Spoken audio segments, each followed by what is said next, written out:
Degree complete करने के बाद, एजुकेशन कंप्लीट करने के बाद नौकरी क्यों नहीं मिलती? क्या वजह है इस बात की? आप बिजनेस में ग्रेजुएशन कर लेते हैं, आप इंजीनियरिंग कर लेते हैं, इलेक्ट्रिकल इंजीनियर बन जाते हैं, मैकेनिकल इंजीनियर बन जाते हैं, आप आईटी की डिग्री हासिल कर लेते हैं, लेकिन नौकरी क्यों नहीं मिलती, जॉब क्यों नहीं मिलती? जितनी भी वजूहात, जितनी भी रीजंस आपके माइंड में है, उनमें से एक भी इसकी वजह नहीं है। इसकी असल वजह क्या है कि नौकरी क्यों नहीं मिलती? डिग्री कंप्लीशन के फौरन बाद नौकरी क्यों नहीं मिलती, या जॉब क्यों नहीं मिलती बार बार कोशिश करने के बाद या बार बार ट्राई करने के बाद? इसकी असल वजह क्या है? इस वजह को जानने के लिए मैं आपको एक छोटी सी एग्जाम्पल देता हूँ। आपको पता है कि आजकल एनर्जी कंजर्वेशन का दौर है, एनर्जी की बचत का दौर है। दुनिया में हर वो चीज़ हिट होती है कि जो एनर्जी सेविंग पे चलती है। अगर इसकी एग्जांपल है inverter AC, inverter deep freezers, ऐसी बहुत सारी चीज़ें जो आपकी एनर्जी को सेव करती हैं। मान लें कि एक जगह पर, एक शॉप पर एक इन्वर्टर एसी पड़े हुए हैं और वहीं पर आप कन्वेंशनल एसी रखते हैं, तो क्या वो कन्वेंशनल एसी वहां पर बिकेगा? नहीं बिकेगा। वो बेचना बहुत मुश्किल है। देखिए, उसका कंपटीशन जो है वो इन्वर्टर एसी के साथ है। अगर इन्वर्टर एसी ना होता तो फिर शायद वो बिक जाता, लेकिन इन्वर्टर एसी की मौजूदगी में उसको बेचना बहुत मुश्किल है। वो सिर्फ एक ही जगह बिक सकता है जहां पर बिजली चोरी की हो या मुफ्त की हो, वहां पर ही वो बिक सकता है। अदरवाइज उसको इस मार्केट में बेचना बहुत मुश्किल है जहां पर बिजली की कीमत बहुत ज्यादा महंगी होगी। वहां पर आप कन्वेंशनल एसी जो है वो कभी भी नहीं बेच सकते। अब एसी बेचने के लिए मार्केटिंग की जरूरत है। कोई भी दुनिया की जो प्रोडक्ट है वो बेचने के लिए पहले मार्केटिंग की जाती है। मार्केटिंग एक टूल होता है जिससे आप उस प्रोडक्ट के बारे में, उस प्रोडक्ट की जो अफादियत है, उसके जो फीचर्स हैं, वो दुनिया भर में जो है वो लोगों को बताते हो कि इसके ये बेनिफिट्स हैं, इसके ये फीचर्स हैं। That is called marketing. Marketing के बाद प्रोडक्ट बिकती है। तो अब आप इन्वर्टर के होते हुए, इन्वर्टर एसी की मौजूदगी में अपने उस प्रोडक्ट की मार्केटिंग जितनी भी अच्छी कर लोगे वो पॉसिबल नहीं है, क्योंकि वो फीचर उसके साथ मीट नहीं करते। तो इसलिए इन्वर्टर एसी के पास ये प्लस बेनिफिट है कि उसके पास सॉलिड मार्केटिंग है, क्योंकि उसके पास वो फीचर्स हैं, उसके पास वो बेनिफिट्स हैं जो उस एसी के पास नहीं है, इसलिए वो बेचना आसान है। ठीक है, तो ये मार्केटिंग कैंपेन होती है। अब दोबारा वापस आए इंटरव्यू की तरफ। मैं अगर अब बात कर रहा हूं कि नौकरी क्यों नहीं मिलती। देखिए, नौकरी मिलना दो मराहल के ऊपर डिपेंड करता है। पहला मरहला है आपको इंटरव्यू की कॉल आए, ये पहला मरहला है। यानी अगर आपको इंटरव्यू की कॉल आ जाती है, इसका मतलब है कि आप 50% जो है वो कामयाब हो चुके हैं। दूसरे मरहले में इंटरव्यू की कॉल में अगर आप इंटरव्यू कामयाबी से जो है वो कंडक्ट कर लेते हैं, तो अब आपकी जॉब जो है वो कंफर्म है। तो ये दो मराहल है 50-50 की रेशियो में। तो पहले मरहले पे इंटरव्यू की कॉल वो कैसे आएगी? वो पहला मरहला है मार्केटिंग का। मार्केटिंग, आप अपनी जितनी अच्छी मार्केटिंग करोगे तभी प्रोडक्ट की डिमांड आती है। मार्केटिंग कैसे होती है? आप जाहिर है कोई एडवर्टाइजमेंट तो नहीं करेंगे अपनी, आप कोई ब्रोशर तो नहीं छपवाएंगे।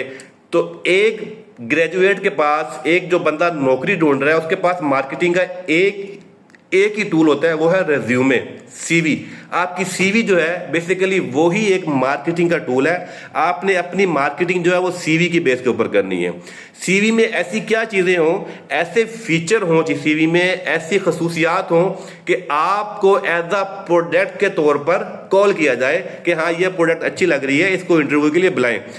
मान लें, एक बात ये ज़हन नशीन रखें कि जॉब हासिल करना भी अपने आप को सेल करना है बेसिकली। एग्जैक्टली ये खुद को बेचने वाली बात है। यानी आप अपनी जो सर्विसेज है वो आपने सेल आउट करनी है ना। हमें जो मंथली सैलरी मिलती है वो हमारी सर्विसेज के बेस पे मिलती है। जो हम एक महीना सर्विस देते हैं, चाहे कुछ भी सर्विस हो, आप एक एप्लीकेशन इंजीनियर हो, आप एक डिजाइन इंजीनियर हो, आप एक टीचर हो, आप एक साइंटिस्ट हो, जो भी आप सर्विस देते हैं उसके आपको पैसे मिलते हैं। इसलिए ये खुद को सेल करने वाली बात है। तो मार्केटिंग इसलिए जरूरी होती है इसकी। आपकी सीवी में सीजीपीए कितना है, आपने मैट्रिक कहां से की, आपने एफएससी में कितने नंबर लिए, किस यूनिवर्सिटी से इंजीनियरिंग की, इररेलेवेंट चीजें हैं सारी। आपकी हॉबीज क्या है, आपकी फलां चीज क्या, आपकी फलां चीज क्या, इररेलेवेंट चीजें हैं। सीवी में होना क्या चाहिए? सीवी में स्किल्स होने चाहिए, आपकी कैपेबिलिटी, आपकी सलाहियतें, आपकी नॉलेज, ऐसी चीजें होनी चाहिए जिससे पता लगे कि आप एक जानदार प्रोडक्ट हो। इसलिए आपको इंटरव्यू की कॉल आएगी। जिस कंपनी में सीवी भेज रहे हो उस कंपनी की ABCD सब पता होनी चाहिए आपको कि ये कंपनी क्या करती है, क्या बिजनेस करती है, कब से कर रही है, प्रोडक्ट क्या है, सर्विस क्या है। आप उस कंपनी की प्रोडक्ट और सर्विस को क्या जानते हो। आप इंजीनियरिंग में गोल्ड मेडलिस्ट हो, किसी को घंटा फर्क नहीं पड़ेगा इस चीज से, उसको फर्क पड़ेगा कि आप उस कंपनी के बारे में कितना जानते हो, आप उस कंपनी की प्रोडक्ट और सर्विस के बारे में कितना जानते हो। ये तमाम चीजें मार्केटिंग कैंपेन है, और मार्केटिंग कैंपेन का बेहतरीन जो टूल है वो आपका रिज्यूमे, आपका सीवी। जितना जानदार आपका सीवी होगा, इंटरव्यू के चांसेस आपके उतने ज्यादा हो जाएंगे। अगर आपका सीवी इंटरव्यू की कॉल ला सकता है, दैट्स मीन ये एक कामयाब सीवी है। अगर आपको इंटरव्यू की कॉल आ गई, that's very good, it's very lucky you have received the interview call, आपकी सीवी काम कर गई। अब जब आप इंटरव्यू के लिए वहां पर पहुंचते हैं तो आपसे जब क्वेश्चन पूछा जाता है, टेल मी अबाउट योरसेल्फ, अपने बारे में बताइए कुछ, इसका मतलब यह है कि खुद को बेच के दिखाओ। हाउ टू सेल योरसेल्फ, यहां पर यह बात आएगी कि आपने जो अपनी मार्केटिंग कैंपेन में जो चीजें लिखी थी उनको जस्टिफाई करो कि आप एज अ प्रोडक्ट, आपके अंदर ये क्वालिटी, ये फीचर, ये खुसूसियात, ये स्किल्स, ये चीजें आपके अंदर हैं, उनको डिस्क्राइब करो, उनको प्रूफ करो हमें। तो जब आपके अंदर ये तमाम चीजें होंगी, आप एक वाकई इन्वर्टर की प्रोडक्ट की तरह होगे, तो आपको बेचना, आप खुद को बेचना जो है वो आसान हो जाएगा। और अगर आप कामयाबी से अपना इंटरव्यू सक्सेसफुली अगर पास कर जाते हो तो जॉब आपकी पक्की है, ठीक है। अगर आप नहीं कर सकते पास, इसका मतलब है कि आपकी जो मार्केटिंग वाली जो कैंपेन थी, जो चीजें उसमें आपने मेंशन की थी वो सही नहीं थी, लिहाजा आप एज अ प्रोडक्ट फेल हो चुके हो।